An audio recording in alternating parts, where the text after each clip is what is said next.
Vous l'avez vu, lui, là-haut, en haut de sa tour? C'est une très vieille carte postale. Le cachet de la poste nous dit qu'on est en 1910 à Bordeaux. Il a un chronomètre. Qu'est-ce qu'il fait? Il mesure le temps que mettent les premiers avions à faire un tour de piste. Ce gars-là, c'est le premier contrôleur aérien dans la première tour de contrôle. Bon, à son époque, les choses sont faciles, hein. Un contrôleur aérien, un avion. Mais après, ça a dégénéré. Songez qu'en 1920, au niveau mondial, 2000 passagers ont pris l'avion. 1950, 2 millions. Aujourd'hui, 2 milliards. Mais comment a-t-on fait pour mettre autant d'avions dans un ciel qui ne grandit pas? Et en toute sécurité, en plus. Ah, la sécurité aérienne. C'est un peu comme la paix en Europe.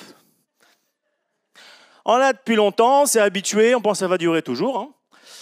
Ouais, mais si on regarde, pour l'avoir, il faut une organisation. Et c'est ce que j'étudie dans ma thèse. Une thèse d'histoire, histoire du contrôle aérien, donc histoire d'une organisation.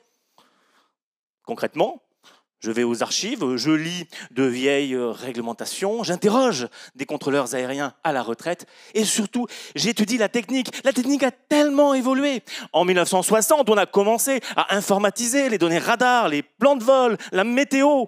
Et aujourd'hui, on a des systèmes experts qui sont capables de modéliser les flux aériens en 4 dimensions en temps réel.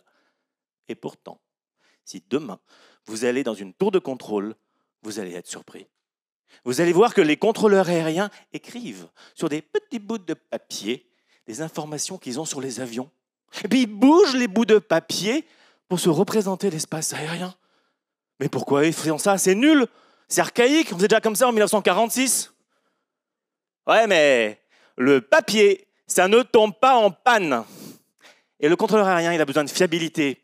Il a dans ses mains la sécurité de milliers de personnes.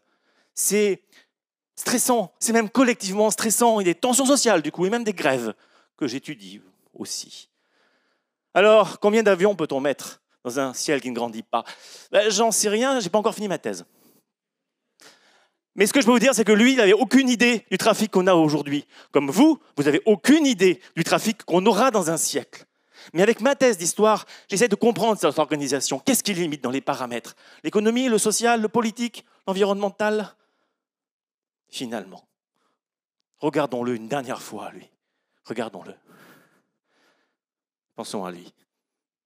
Le passé va nous montrer le futur.